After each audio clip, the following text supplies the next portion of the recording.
नमस्कार and welcome to you all India affairs. मैं हूँ विकास। दोस्तों, इंडिया टुडे की आप ये आर्टिकल देख सकते हैं। Chandrayaan 3 on moon, India to shift focus on Chandrayaan 4 with Japan. Bharat का इसरो और जापान का जेक्सा लूपेक्स मिशन पर काम करने वाले हैं। तो इस वीडियो में हम लोग जानेंगे कि चंद्रयान 3 के बाद चंद्रयान 4 को लेकर इसरो का क्या प्लान है।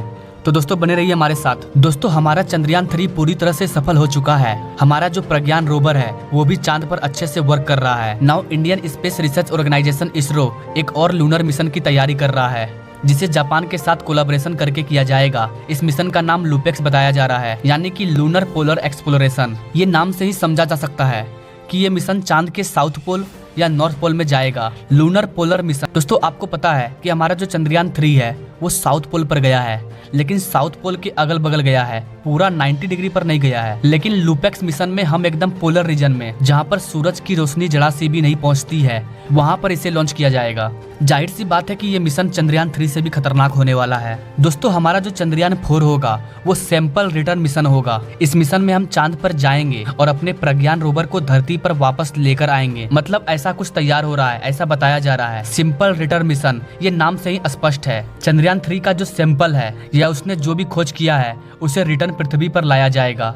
आपको यहाँ पर बताना चाहेंगे कि चाइना ने चांगई 5 मिशन के दौरान सिंपल रिटर्न मिशन को अंजाम दे दिया था 2020 में। चाइना इसे कर चुका है। गाइस, इस मिशन को हम भी कंप्लीट कर चुके होते अगर हमारा चंद्रयान 2 फेल नहीं हुआ होता। तो चंद्रयान 2 अगर सक्सेस रहा होता, अगर हमारा लैंडर लैंड किया होता, तो चंद्रयान 3 में हम सिंपल रिटर्न मिशन को अंजाम देते। खैर कोई बात नहीं गाइस, चंद्रयान 4 के जरिए बहुत ही जल्द इस मिशन को हम अंजाम देने वाले हैं। और गाइस, मुझे ऐसा लगता है कि अगर हमारा चंद्रयान 2 पूरी तरह से सक्सेस हो जाता तो शायद आज चंद्रयान 3 पर पूरी दुनिया की नजर नहीं होती। क्योंकि गाइस, सबको यही लग रहा था कि भारत का जो चंद्रयान 2 है वो फेल हो गया था और रसिया भी अभी फेल हो गया है, इसलिए भारत का चंद्रयान 3 भी फेल हो सकता है। ऐसे में पूरी दुनिया चंद्रयान 3 के रिजल्ट का इंतजार कर रही थी। आपको यकीन नहीं होगा गाइस कि चंद्रयान 3 तो सक्सेस हुआ ही, इसके साथ साथ हमने बहुत सारे वर्ल्ड रिकॉर्ड तोड़े और बनाए भी हैं। चंद्रयान 2 के साउथ पोल पर लैंडिंग करने का वर्ल्ड रिकॉर्ड हमने बनाया। इसरो के यूट्यूब के ऑफिशियल आईडी पर एक दिन में 4 से 5 घंटे के अंदर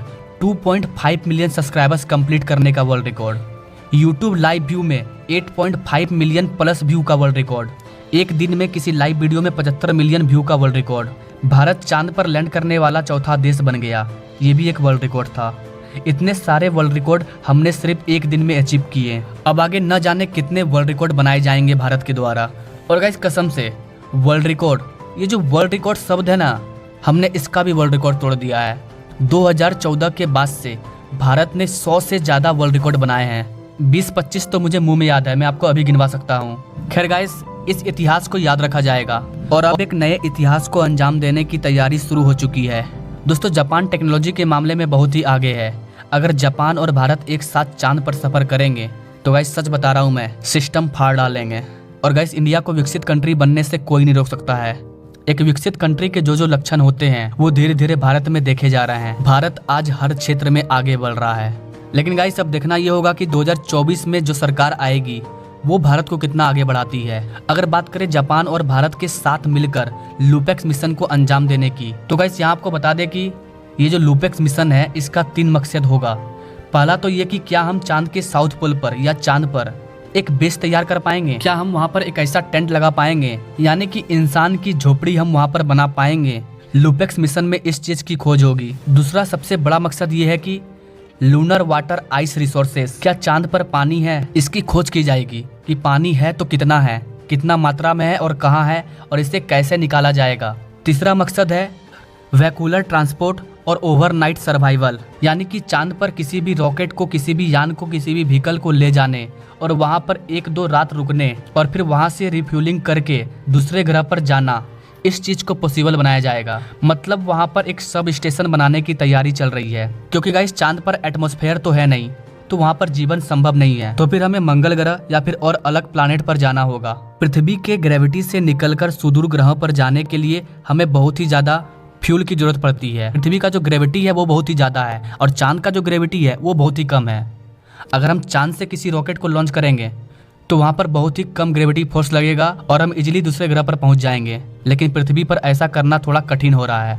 पृथ्वी से हम डायरेक्ट मंगल ग्रह पर नहीं जा पा रहे हैं। इसलिए इंसान चांद पर सब स्टेशन बनाना चाहता है, ताकि पहले हम चांद पर जाएं, वहां पर रिफ्यूलिंग करें, उसके बाद हम आगे सुदूर ग्रहों पर जाएं।